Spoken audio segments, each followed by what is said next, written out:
The cantina on Kepler-7 space station was dark and quiet.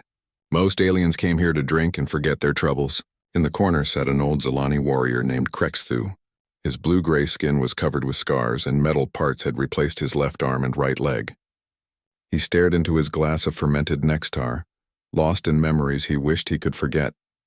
A young Zilani female approached his table. Her name was Velara, and she carried a recording device. She was a journalist who wrote stories about the war that ended 50 years ago. The war between the Zilani Empire and the humans. "Excuse me," Velara said softly. "Are you Krexthu, the veteran from the 3rd Assault Fleet?" Krexthu looked up with tired eyes. "Go away, young one. I have nothing to say about the war." "Please," Velara sat down without permission. "The galaxy needs to know what really happened. How did the mighty Zilani Empire lose to a species that had barely left their home system?"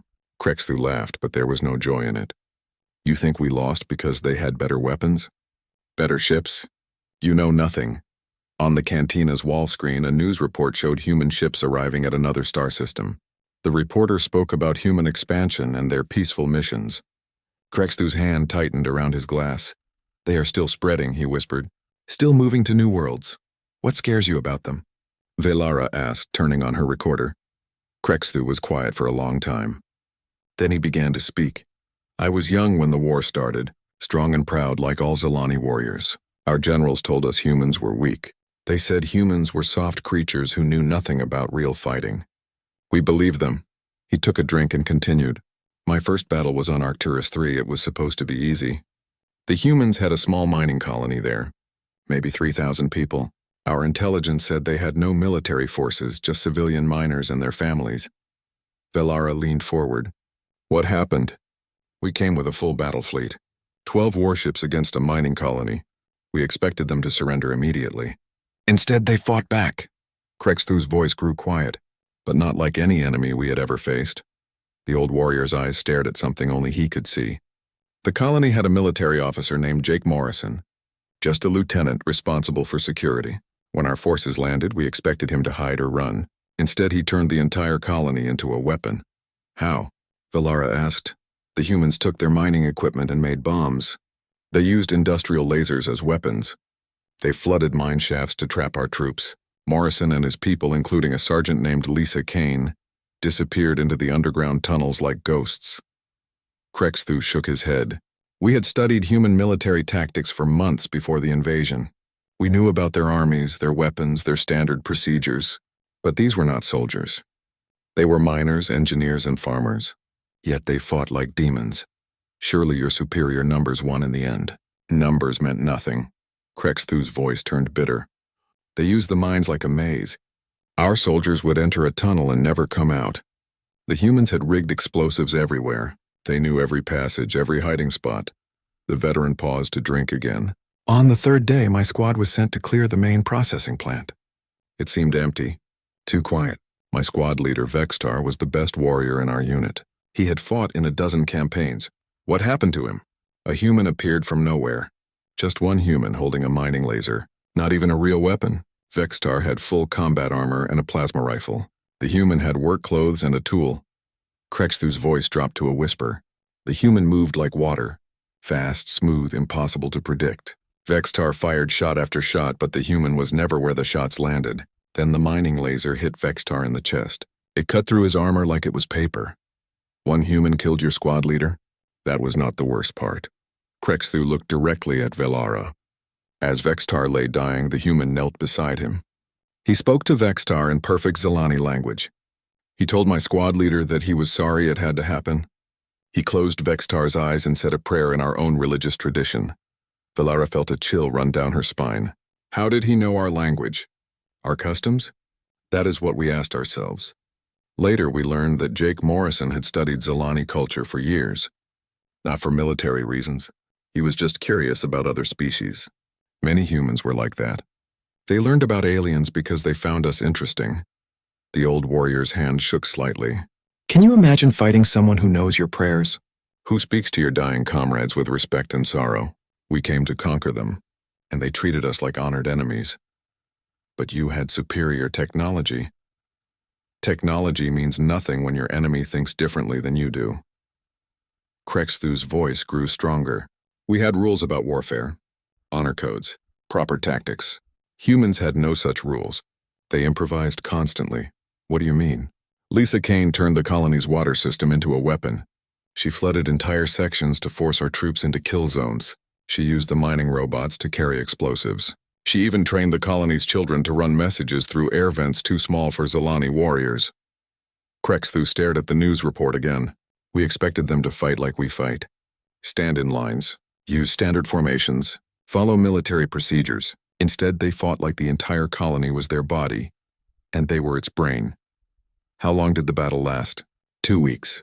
2 weeks for 3,000 humans to hold off our entire assault force. When we finally took the colony, most of the humans had already escaped through secret tunnels.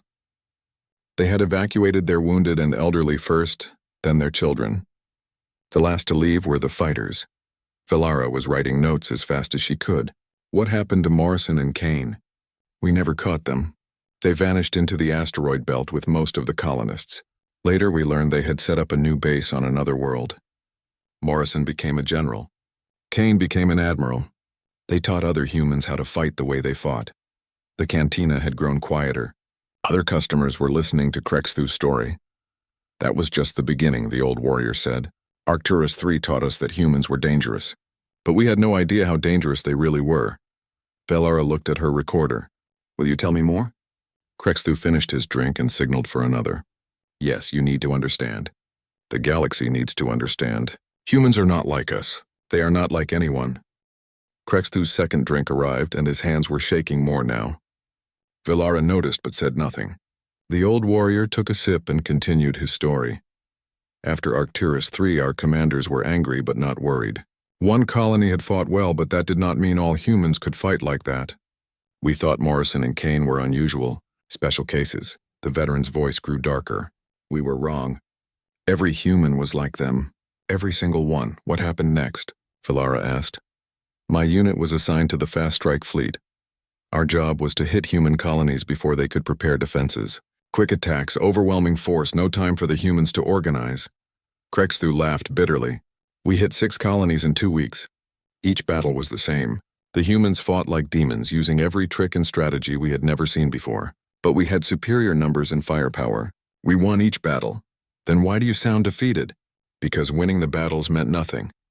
Every time we conquered a colony, most of the humans escaped. They always had escape plans.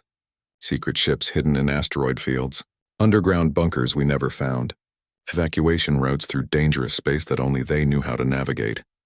The old Zilani warrior stared into his drink. Worse than that, they followed us. Followed you? After each battle, we would return to our base in the Kepler Nebula. It was supposed to be secret, hidden in a gas cloud where sensors could not work properly. We felt safe there. Krexthu's voice dropped to almost a whisper. Then one day, human ships appeared. Velara felt her breathing quicken. How many ships? 3. Just 3 human ships against our entire fleet base. We had 40 warships and thousands of personnel. The humans had 3 modified cargo haulers. What did they do? Nothing at first. They just sat there just outside the nebula. Close enough that we could see them on our sensors, but far enough away that our weapons could not reach them. Krexthu took another drink. The ships were commanded by Captain Ryan Walsh and Commander Amy Foster. We intercepted their communications. They were not even hiding their presence. They broadcast on open channels, talking to each other about our base layout, our ship positions, our patrol schedules. How did they know all that? We asked ourselves the same question. Later we learned that humans had been watching us for weeks. They had used tiny spy drones, so small our sensors could not detect them. While we thought we were safe and hidden, humans had been studying everything we did. The veteran's scarred face showed old pain. Admiral Korthon ordered a strike force to destroy the human ships. 12 of our fastest attack vessels went after them. Did they escape? No. Krexthu's voice was flat. They did not even try to escape. Instead, they separated and led our ships on a chase through the nebula. Velara leaned forward. What happened? The humans knew the nebula better than we did. They had mapped every gas pocket, every electromagnetic storm, every navigation hazard. Walsh took 4 of our ships into a gravity well we did not know existed. They were crushed before they could escape. And Foster? She led the other 8 ships through an ion storm that fried their electronic systems. Then she used some kind of magnetic weapon to tear their hulls apart. All 8 ships destroyed. Krexthu was quiet for a moment. But that was not the worst part. What was worse? The 3rd human ship, commanded by someone called Tony Martinez, attacked our base directly. One cargo hauler against our entire defense network. The old warrior's eyes grew distant. Martinez had loaded his ship with explosives and turned it into a guided missile. He flew straight at our command center, ignoring every weapon we fired at him. He killed himself? No, at the last second, he ejected in an escape pod. His empty ship crashed into our main reactor facility and destroyed half the base. But before ejecting, he broadcast a message to every ship in our fleet. What message? He said he was sorry for the damage, but humans would keep attacking until we stopped invading their colonies. He said his ship's computer contained detailed maps of 17 more Zilani bases, and copies had been sent to human command. Velara stopped writing. They knew about your other bases too? All of them. Every secret base, every supply depot, every hidden facility we thought was safe. While we were fighting their colonies, humans had been searching our space, mapping our positions, learning our secrets. Krexthu finished his drink quickly. That night, Admiral Corthan received a communication from human Admiral Patricia Woods. She offered to exchange prisoners. We had captured some humans during our raids. She had captured some of our people too. Did you make the exchange? Yes, but it was strange. The veteran's voice became puzzled. We met at a neutral asteroid. When our people returned, they were confused and frightened. Frightened of what? The humans had treated them well, too well. Our captured warriors had been given good food, medical care, comfortable quarters. Some had been taught human games and languages. A few had made friends with their human guards. Krexthu's voice grew quiet. My friend Thekmor was among the prisoners. When he returned, he would not speak for days. Finally, he told me what had happened. What? The humans had asked him questions, but not about military secrets. They wanted to know about Zilani culture, our music, our art, our philosophy. They seemed genuinely interested in learning about us. The old warrior shook his head. Thekmor said a human scientist named Dr. Karen White had spent hours talking with him about Zilani mathematics.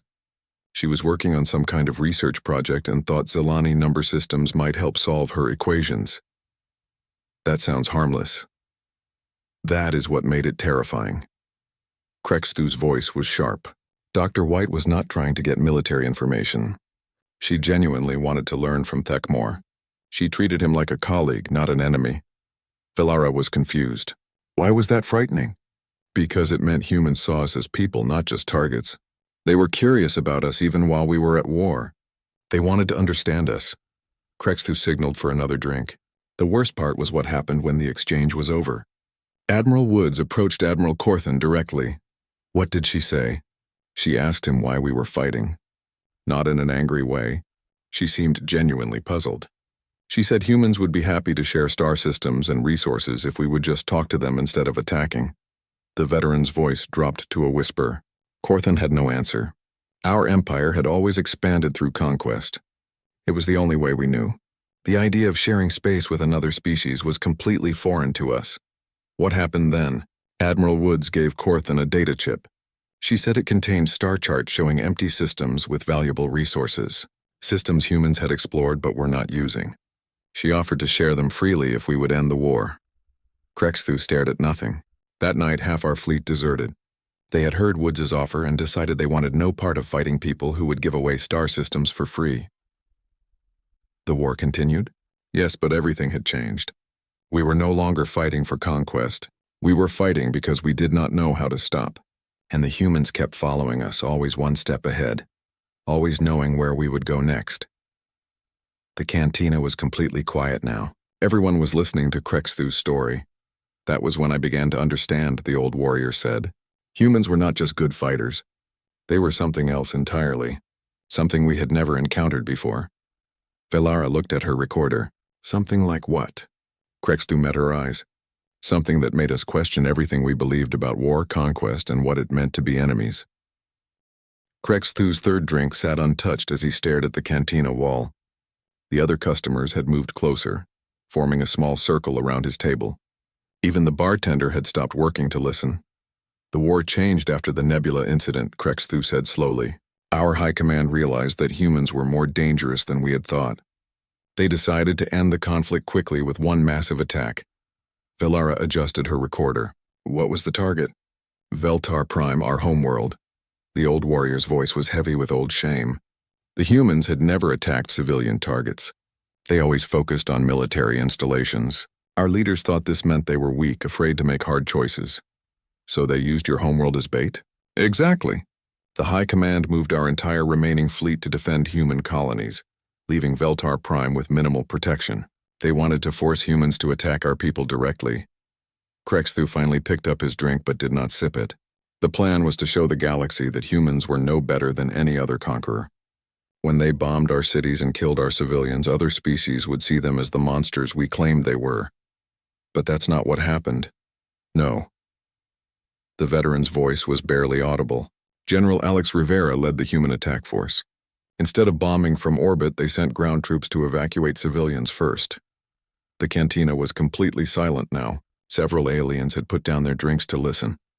I was stationed in the capital city when the humans landed. We expected orbital bombardment, massive destruction, the end of our civilization. Instead, human dropships landed in the parks and plazas, and soldiers came out carrying medical supplies and food. Velara's writing stylus had stopped moving. They were helping your people? A human doctor named Kate Sullivan set up medical stations to treat wounded civilians. Soldiers like Staff Sergeant Mike Torres and Corporal Jenny Davis went door to door, helping elderly Zelani evacuate to safe zones. Krexthu's voice cracked slightly. Torres spoke perfect Zelani. When he helped my elderly neighbor to an evacuation ship, he used the formal respect terms that even young Zelani often forget. He called her honored grandmother and asked permission before touching her arm to guide her. How did he know your customs so well? That is what terrified us. These humans had studied our culture so deeply that they understood our traditions better than most of our own young people. They knew which foods we could eat, how to address different social classes, even our religious practices. The old warrior took a small sip of his drink. I was part of the defense force trying to stop the human advance, but it was impossible to fight them effectively because they were protecting our civilians better than we were. What do you mean? When we tried to set up defensive positions in residential areas, the humans would not fire on us if civilians were nearby. Instead, they would wait until nightfall and somehow convince the civilians to leave voluntarily. Krexthu shook his head in amazement. Jenny Davis spent 3 hours talking to a family hiding in their basement. She spoke with the children in perfect Zelani, telling them stories about human children their age. By morning, the family had decided to evacuate on their own. Did you fight the humans directly? Yes. During the battle for the government district, my unit was ordered to hold the central plaza. General Rivera's forces were advancing from 3 directions. The veteran's cybernetic arm twitched slightly. I was positioned behind a barrier when the attack began. But instead of charging forward with weapons firing, the humans did something impossible. What? They used our own military tactics against us. Perfect Zelani formations, commands given in flawless military Zelani, even our traditional honor codes for urban warfare. Velara felt a chill. They fought like Zelani warriors. Better than Zelani warriors. Mike Torres moved through our city like he had lived there his whole life. He knew shortcuts through buildings that I had never seen before. Jenny Davis understood our defensive position so well that she avoided every trap we had set. Krexthu's voice grew quieter, but the worst part was when I got wounded. What happened? A human grenade exploded near my position. Shrapnel tore through my arm and leg. I was bleeding badly, probably dying. My own unit had retreated, leaving me behind. The old warrior looked at his cybernetic limbs. I expected to die alone in that plaza. Instead, a human medic appeared, one of their soldiers. His name was Tony Garcia. He was a combat medic with Rivera's unit. When he found me, I was barely conscious and losing blood fast. Krexthu's voice became very soft. Garcia could have left me to die. I was an enemy soldier in an active combat zone, helping me put his own life at risk. But he helped you anyway? He dragged me to cover under heavy fire. Then he worked on my wounds for almost an hour while the battle continued around us. He used advanced human medical techniques to save my life. The veteran paused, his eyes distant. While he worked, Garcia talked to me in Zelani. He told me about his family back on Earth. His wife was a teacher. His daughter was learning to play a musical instrument similar to our traditional Veltar harp. He told you about his family while treating your wounds? That was not the worst part. Krexthu's voice dropped to a whisper. While Garcia was bandaging my leg, enemy fire hit his position. A Zilani sniper had targeted him. Velara felt her breathing quicken. What happened? Garcia was hit in the shoulder, but he did not stop working on my wounds. He just kept talking, telling me about his daughter's music lessons, about his wife's students, about their plans to visit the Centauri colonies when the war ended. He was shot while saving your life? Yes. And when he finished treating my wounds, he called for a human evacuation team to take me to safety. Then he went back to helping other wounded soldiers, both human and Zilani. Krexthu looked directly at Velara. Later, I learned that Garcia's entire family had been killed in the first Zilani attack on Earth's colonies. His wife, his daughter, everyone he had told me about was dead. The cantina was completely silent. Several aliens were staring at Krexthu with expressions of shock and confusion. He saved your life even though you had killed his family. That is when I understood what we were really fighting. The veteran's voice was hollow. We were not fighting soldiers or conquerors. We were fighting people who could lose everything and still choose to save their enemies. What happened after you were wounded? Human medical teams evacuated me to a field hospital. I spent 2 weeks there while my wounds healed. The entire time, human doctors and nurses treated me exactly the same as their own wounded soldiers. Krexthu finished his drink in one swallow. Dr. Kate Sullivan performed the surgery that saved my arm. She could have amputated it easily, but she spent 6 hours reconstructing the damaged tissue because she wanted me to keep full function. And your leg. A human prosthetics specialist named David Kim designed my cybernetic replacement. He worked with me for days to make sure it functioned perfectly. He said he wanted me to be able to dance at my daughter's wedding. Velara put down her stylus. You have a daughter? Yes, she was born after the war ended. She is studying human literature at the University on New Geneva. Her best friend is a human girl named Emma Chen. The old warrior looked around the cantina. That is why I still have nightmares. Not because humans were cruel enemies, but because they were impossible enemies. How do you fight people who treat you better than your own side does? Did the battle for Veltar Prime end the war? No, but it changed everything. When reports of human behavior reached other worlds, many Zilani units simply stopped fighting. It became impossible to convince our soldiers that humans were monsters when captured. Zilani were being treated like honored guests. Krexthu signaled for another drink. The real end came later when humans did something that no one expected. What? They offered to negotiate peace, but not with our military leaders or government officials. The veteran's voice grew strange. They asked to speak directly with Zilani civilians. They wanted to hear from farmers, teachers, artists, and workers about what kind of peace they wanted. Velara looked up from her notes. They negotiated with non-military people? That is when we knew we had lost.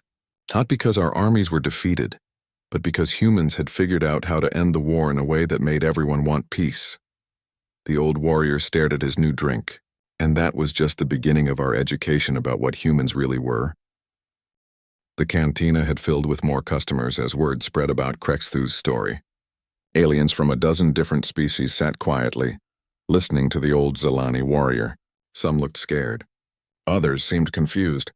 All were completely focused on his words. Velara looked around nervously. Maybe we should continue this somewhere more private. Krexthu shook his head. No, they need to hear this. The galaxy needs to understand what humans really are. He took a sip of his drink and continued. The peace negotiations began 6 months after the battle for Veltar Prime. Our high command expected traditional military surrender talks. Instead, humans sent diplomats. That sounds normal. Nothing about it was normal. Krexthu's voice grew strange. The lead negotiator was Ambassador Carl Brooks. He arrived at the peace talks with a team that included Helen Ross, a human specialist in interspecies communication. The veteran paused, staring at his drink. Brooks spoke perfect High Zilani. Not just the common language, but the formal diplomatic dialect used only by our nobility. He knew grammatical forms that most young Zilani had never learned. How was that possible? That was what terrified our negotiators.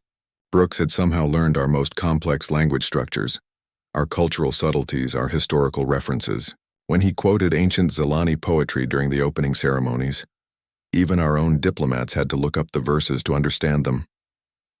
Velara stopped writing. He knew your poetry? Better than we did. Brooks recited passages from philosophers who had lived 3,000 years ago. He discussed Zilani artistic movements that our own museums had forgotten about. Krexthu's cybernetic hand clenched unconsciously. But Helen Ross was worse. Worse how? She was a psychologist who specialized in understanding how different species think. During the negotiations, she would predict exactly how our diplomats would respond to each proposal. The old warrior's voice dropped. Ross knew that Zalani always discuss important matters in groups of 3. She knew that we consider it rude to disagree directly with someone older. She knew that we make decisions by consensus, not majority vote. She understood your social customs. She understood them better than most Zalani do. Ross had studied recordings of thousands of Zalani conversations. She could predict our negotiating patterns with perfect accuracy. Krexthu took another drink. On the 3rd day of talks, Ross did something that shocked everyone. What? She apologized to our delegation for human actions during the war. Not a political apology, but a personal one. She spoke about specific battles, specific Zalani soldiers who had died, specific families who had lost loved ones.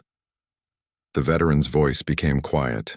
Ross knew the names of Zalani warriors who had been killed in battles years earlier. She talked about Thekmor, my friend who had been captured and later died in a different battle. She spoke about his family, his achievements, his dreams for after the war. How could she know such personal details? That is what we asked ourselves. Later, we learned that humans had been monitoring our communications throughout the war. But they were not looking for military intelligence. Krexthu looked around the cantina. They were listening to our personal messages. Letters to families, diary entries, private conversations between friends. For intelligence purposes? No. To understand us as people. The veteran's voice was hollow. Ross had read thousands of personal Zalani communications. She knew about our hopes, our fears, our dreams, our regrets. Valara felt a chill run down her spine. That's terrifying. During the negotiations, Ross would mention small details about individual Zalani lives. She knew that Admiral Corthan had a grandson who wanted to be an artist. She knew that General Vexler had been writing poetry before the war started. Krexthu's voice grew even quieter. She knew that I had been planning to propose marriage to my mate Silara before the war began. She knew about your personal life. Ross pulled me aside on the 4th day of negotiations. She told me that Silara had waited for me throughout the war. She said human intelligence had intercepted letters Silara had written but never sent. Letters expressing her love and hope for my safe return. The old warrior's eyes were distant. Ross gave me copies of those letters. She said she thought I should know how Silara felt, since Zalani culture made it difficult for females to express such emotions directly. A human enemy helped your romantic relationship? That was not the worst part. Krexthu's voice cracked slightly. Ross had also arranged for human doctors to examine Silara's medical records. Silara had been injured in a bombing raid early in the war. Human doctors treated her, without being asked. Human medical teams had been secretly treating wounded Zalani civilians throughout the war. They had mobile hospitals hidden in asteroid fields staffed by volunteer doctors and nurses. Valara put down her stylus. They were providing medical care to enemy civilians? Dr. Sam Carter had treated Silara's injuries 3 years earlier. He had performed surgery to save her life, then arranged for her to receive ongoing care from other human medical teams. Krexthu finished his drink quickly. Ross showed me Carter's medical notes. He had written detailed observations about Silara's personality, her intelligence, her strength. He called her a remarkable person who deserves to survive this war and find happiness. An enemy doctor wrote that about your mate? Carter had never met me. He had no idea that Silara was connected to a Zalani soldier. He just thought she was a person worth saving. The cantina was completely silent. Many of the listening aliens had stopped drinking and were staring at Krexthu with expressions of shock. The peace negotiations continued for 2 more weeks, the veteran said. But by then our delegation had no will to fight anymore. Why? Because humans had demonstrated something that destroyed our understanding of warfare. They had shown that they saw us as individuals, not just enemies. Krexthu looked directly at Valara. Ambassador Brooks knew the personal history of every Zalani negotiator. Helen Ross understood our cultural psychology better than our own social scientists. They treated us with respect and dignity even while we were technically still at war. How did the war finally end? On the last day of negotiations, Brooks made an offer that no one expected. What kind of offer? Complete Zalani autonomy over our existing territories, plus access to 3 uninhabited star systems with valuable resources, full human assistance in rebuilding worlds damaged during the war, Free technology transfer to help improve Zalani living standards. Velara looked up from her notes. They offered to help rebuild your empire? That was not the shocking part. Krexthu's voice grew strange. Brooks said humans wanted only one thing in return. What? Cultural exchange programs. They wanted Zalani students to attend human universities, and human students to study on Zalani worlds. They wanted joint research projects, shared art exhibitions, and cooperative exploration missions. The old warrior shook his head. Our negotiators asked why humans wanted these things. Brooks said they were curious about Zalani science, art, philosophy, and culture. He said humans believed they could learn valuable things from us. They wanted to learn from the people they had been fighting. Helen Ross explained that humans had been studying Zalani achievements throughout the war. Our mathematics, our engineering, our artistic traditions. She said human scientists believed that cooperation between species would benefit everyone. Krexthu signaled for another drink. The formal surrender ceremony took place on a human station called Unity Point, but it did not feel like a surrender. What did it feel like? Like the beginning of a friendship. The veteran's voice was puzzled. Human officers shook hands with Zalani commanders. They exchanged gifts and shared meals. Some of them had fought each other directly just months earlier. How did that make you feel? Confused, frightened, angry? Krexthu paused. And curious. Curious about what? About what kind of people could fight a war for years and then genuinely want to be friends with their former enemies. The old warrior looked around the cantina again. That was when I realized the most terrifying truth about humans, which was, they had never really considered us enemies at all. They saw the war as a misunderstanding between potential friends.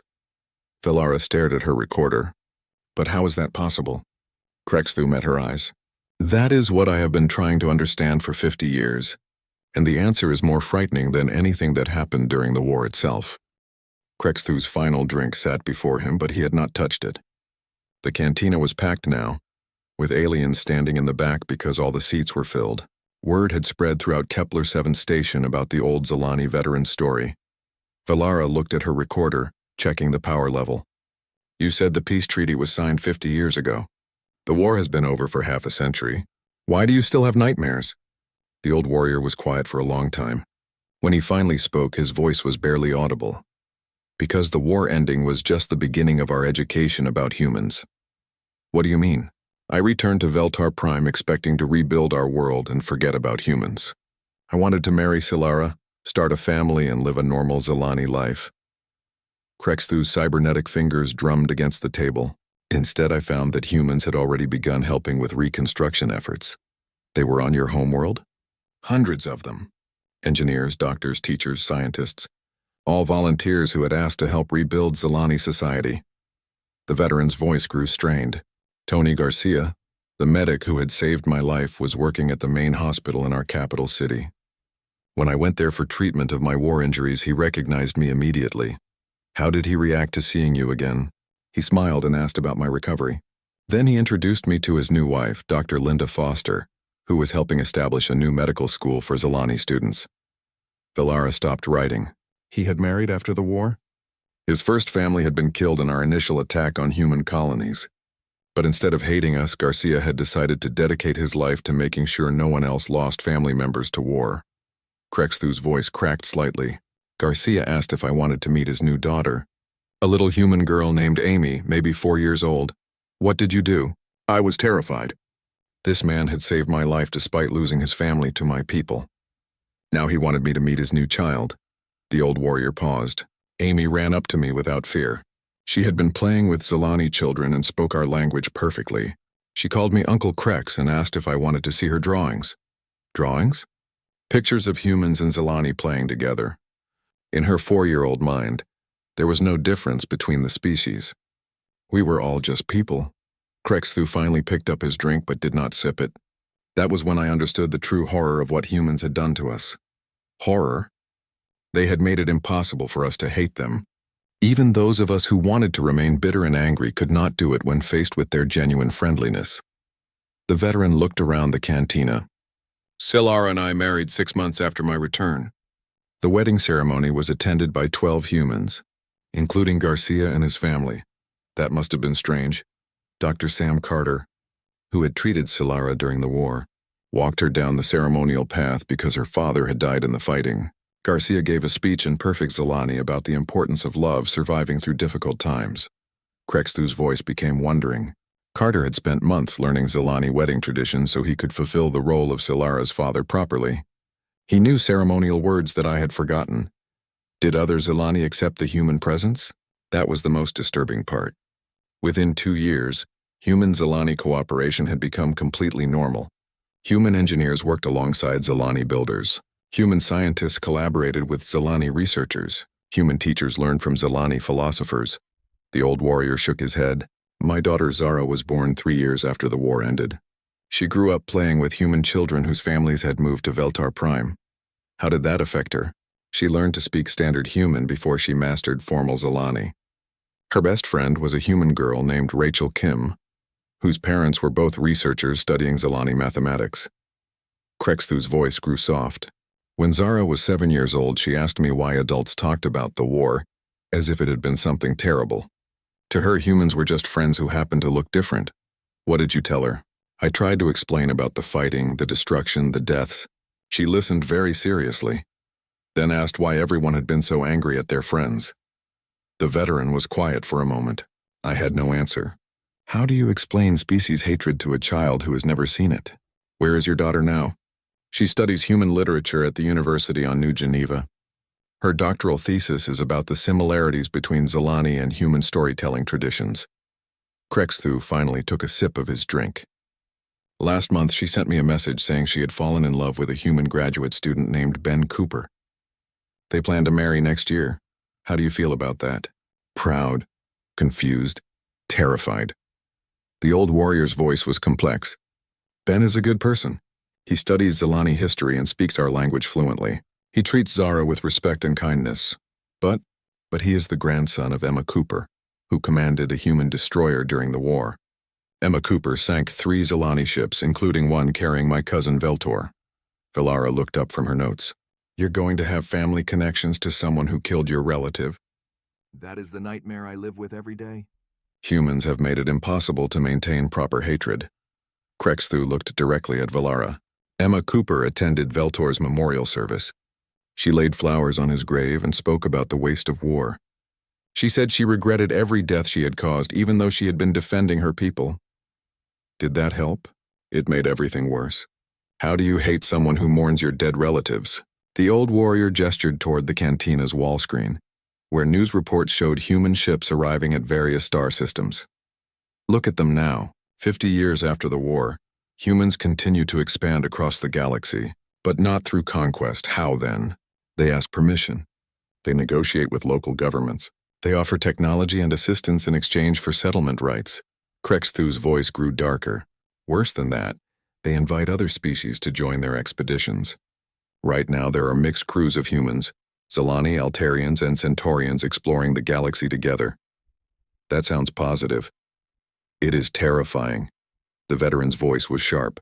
Captain Nina Parker commands a deep space exploration vessel with a crew that includes former Zilani military officers. Lieutenant Tim Cruz works alongside aliens who were shooting at him 5 decades ago. Why does that frighten you? Because it means humans have succeeded in their most dangerous plan. Velara leaned forward. What plan? Making the galaxy into one big community where species differences do not matter. Krexthu finished his drink in one swallow. My grandson attends an integrated school on Kepler 9. His classmates include humans, Zilani, vegan lizards, and Centaurian gas breathers. They play together, study together, and see each other as just kids, and isn't that good? It means that the next generation will never understand why we fought the war.